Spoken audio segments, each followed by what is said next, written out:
who's going to be first. Hi, my name is Yasanta. I'm from the Cortisol Sunday Times. No, I'm from the Sunday Times, which is the biggest newspaper in South Africa. I would just want to know from you, what was your aha moment in terms of from your law career into your new career? Well, I don't know if it's new anymore. It's been 17 years in this field of teaching leadership and high performance. And you know, it really wasn't it wasn't one aha moment. It was a series of insights about what it means to lead, what it means for me to be more authentic, what my sweet spot is in terms of what I love to do and what I think I can be of service as. And it started off from very humble beginnings. You might have read online, but first seminar, 23 people, 21 of those people were my family members. And today to have 1,500 people or whatever the number was, thanks to the chamber as well as IBV, was very fulfilling. And yeah, I just started off from very humble beginnings, started writing the books, started sharing the message on Leading Without a Title, and through word of mouth, it just continued, and it's grown into a movement around the world. And I'm just extremely grateful for all the people who showed up, as well as to be in Durban for the first time, and extremely grateful to South Africa. It's been one of our bases for the past 10 years, and I just, being an African by birth, I love coming home. Thank you. Over there. Mr. Sharma, Hi. It's Trishi from East Coast Radio. Oh, great. Thank you for the support. You're welcome. You've spoken a great deal about good quality service. I was just wondering about your experience here in South Africa and in Durban in particular. So far, the service has been amazing. So, any lessons that you think the city or needs to learn? oh, I would never give lessons to a city. That's a big job.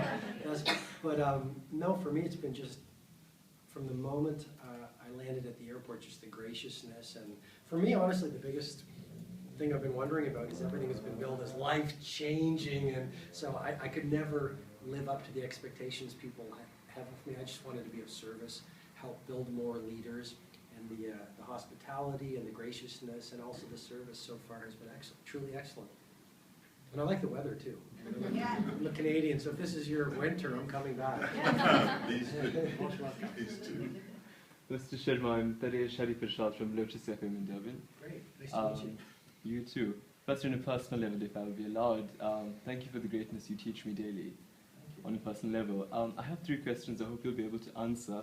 The first one is... I only answer 2 questions. Only 2. Fine. Even if I smile? Okay, so my smile worked for the third 3 is one. absolutely fine. So the concept of this particular seminar was leadership, and it's something very practical, it's very simple, it's about doing good things to make the right choice and lead greatly.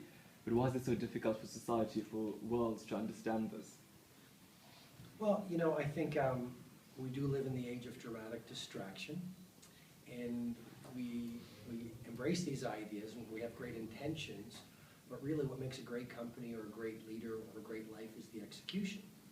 And a lot of us don't stay with it for those 66 days I mentioned until the intention and the idea becomes a daily habit or a way of working and a way of living. And I think the key is it's very easy in this world of ours to get distracted and be busy being busy. So I think it is about taking an idea, making some real commitments, building some institutions in our life until we integrate those as lifetime habits. And you largely speak about small daily improvements. How does one start that? When is small too small or when is small too big? Well, the founder of the Body Shop, Anita Ruddick, said if you think that small acts are insignificant, and try going to sleep with a mosquito, right? And so I think there's nothing too small. The key is to start, and the best time to start is yesterday. And I think the final one is you often write and talk about these great moments where the soul just erupts with greatness and joy. What's been one moment, perhaps, that you could pinpoint that depicts exactly that? Saturday morning here in Durban. Yeah. 1,500 people leave their homes and leave their families to come out to learn about leading without a title, to challenge themselves, to push even more to become better performers, to maybe embrace some new ideas, to be better leaders of people, to express their talent and their genius at a whole new level. That's what inspires me. I mean, I don't have to be doing this anymore, but I'm working harder than ever because I'm just on fire with this mission to be of service to people. We extend great gratitude to you. Thank you. I'm really happy to be in Durban. Great. Hi. Hi, I'm Paulina from Lotus FM as Hi, well. Paulina. Just one question for you, because my colleague has already asked you three. I think all great successful people have mentors. Who would you say was your mentor or mentors along the way? You know, I would say when I was a lawyer, I had the privilege of being a law clerk for one of the Supreme Court justices in the province that I lived in. And he was just a genius, a big man of great character, a man of great decency and humility, taught me a lot. My dad has been a huge mentor in my life, my kids, and my readers and my fans and people who come out to the event. You know, they're my heroes, right? These are pretty courageous people. So if you have to talk about having a mentor in your life, do you think it's important to have a mentor? I think absolutely. I think we do become the people we surround ourselves with, and just being around people who are thinking at a new level or performing at a new level, it actually shows us what's possible, but also their mindsets and their emotions are contagious. And it's been proven by science. They call it emotional contagion. But the mindsets and the emotions of the people we surround ourselves with infuse our thinking and our performance. So it's extremely important to surround ourselves with people who are excellent in showing leadership. Edward, I think, was next. Yeah, Mr. Sharma, I was just wondering if you had any views. Mr. Mandela is in hospital on his leadership style. Have you looked into that? You know, I've read a fair amount on Nelson Mandela, and I just think, you know, the thing that is most profound to me or influential to me about Nelson Mandela is he got to a place where he lived for a cause that was larger than himself. And to me, that's what greatness is all about. If you can get to a place where it's not about your ego, but it's all about, you know, serving, making a difference in the bigger vision, I mean, I think that's really the highest level of leadership. Plus, I know he liked to walk a lot.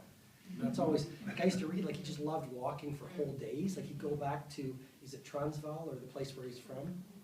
And he used to, yeah, and he just used to walk for like hours and hours. So to me, that was, the power of exercise was valuable. There was a gentleman at the back. Hi, Mr. Sharma. It's Hello. Leon from East Coast Radio. Hi, nice to see you. This is a very strange question. What are your religious beliefs based on what you talk about or write about? Sure. I was raised a Hindu, but for me, you know, I'm a student of the truth that I find in every, I mean, I've traveled to the Middle East, I've traveled to you know, South America, I've traveled really around the world, and every religion has some great truths, and there's a lot of commonality between all those great religions. So I just look for the truth. At the back. Mr. Sharma, Justin from Savemates, welcome Hi. to Durban. Hi, Justin. Hi. Two questions, if I may. The first is, do you think there's a difference in developing leaders and the leadership challenge in Africa and specifically South Africa to what you're seeing in the rest of the world? I mean, you know, there's no question each country and each continent has its own cultural challenges. Having said that, we're all struggling with the same things, whether I go to Colombia or Shanghai or Durban. I mean, we are all, number one, trying to engage the people around us. Number two, we are all fighting to stay productive in a world of distraction. Number three, we're all trying to be motivated when we feel discouraged.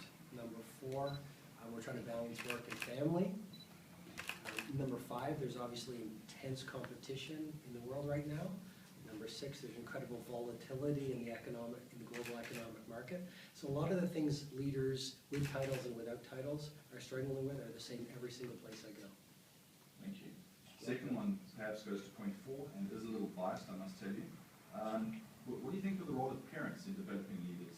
You spoke about your father being a mentor, and I think sometimes I believe we lose sight of the role that we play in developing young leaders and just those foundational elements. Yeah, and I should mention my mom as well, otherwise she'd be really upset. People always say, well, what about your mom? I have an awesome mom, so I have to mention mom. Great question, and that's why I sort of singled out the young man who's sitting in the front row and his father. Because could you imagine if we took the Lead Without a Title message into families and schools? Could you imagine kids being 8 years old, 5 years old, 15 years old, and learning how not to be a victim, but to show leadership for whatever they do, manage their mindset for elite performance, not buy into the critics around them, you know, inspire other people, be the most ethical people, all the things I talked about. Could you imagine those being taught to kids at a young age? The world would change. So I think parents have an incredibly important role. Thank you, Mr. Sharma, and I think on that point, we can't outsource that responsibility, which I think a lot of parents do it, and all those elements you say about we're so busy, we tend to think our schools will do it, and you know the aftercares will do it, and Right. ultimately it relies with us in developing those leaders. Oh, you know, I see a few parents raising their kids by iPad at dinner tables. And, you know, you're right. The greatest gift you can give a kid is the gift of your influence and your time. Thank you, sir. Thank you, great. Anybody else, ladies and gentlemen? Mr. Sharma, have you considered writing a book for bringing up kids, discussing kids right now? Please do. Well, you know, I wrote a book. Information that you had for leaders, but Yeah. as gentleman just spoke about, Great. to grow children into leaders. It's excellent idea. Excellent idea. Yeah, maybe I will. Maybe you'll come to You get a Durban lot the of next support. time and present on it. Can we do the premiere of that book, the launch of the book? We'll do the worldwide premiere here in Durban. Conrad? I'm Conrad from the Durban Chamber of Commerce. Now, South Africa, we have a national development plan for our country, which we're going to be actioning in the next 17 years. And skills development is one of those key factors. Would you have any key points that we can outline to the youth of Durban and around South Africa that we could spread? Well, sure. A few that come to my mind is, you know, number one, fall in love with learning. You know, so know more about what you want to do than anyone else who's ever done what you want to do. Number two, the importance of your environment and your influences. I mean, if you literally try to surround yourself with people whose lives you want to be living. Populate your life with the most excellent, fast, strong, inspirational people you know. Number three, I would say less entertainment, more practice and education. I think also it's really important to take some risks, you know, like dream big, start small, act today. So just because you're not where you want to be right now doesn't mean you shouldn't start today, and then take some when you're young, you can take more risks. And so that's a huge opportunity for young people. When you're young, you're more curious. You have less to lose in many ways. So take more risks. And then the final thing I would say is, you know, at a young age, like focus on your lifestyle and your goals. But if at a young age you can also be of service to the world and try to create great value for all your customers and communities, if that's your mindset, then you're going to be head and shoulders above your peers in your competition. Thank you. Anybody else? Well, Robin, thank you very much for your time. Thank you Ladies so and much. gentlemen, May I just take this opportunity to thank the media, especially on behalf of IBB International Vaults and the Chamber. More so that the media is very important and is the voice and the conscience of the community. And IBB Business Leadership wants to take on the challenges that Mr. Robin Sharma has set out today to engage in business leadership. And we look forward to inviting many of the iconic businessmen in South Africa to join us to a 4-day event which is called the Titans in Canada later this year. So thank you. I want to thank the media. Thank you, Ashok, very much for your partnership. Robin, we have a small memento of your visit to Durban, and I'm going to ask Jane to present it to you, because Jane is the one that's liaised with Yeah, Jane's Jason, been amazing. and she's done a great job. Thank you very much. Thank you very much. Pleasure working with you. Thank you. Thank you, ladies and gentlemen. Thank you very much. Thank you. Thank you, Michelle. Really a pleasure. Thank you so much.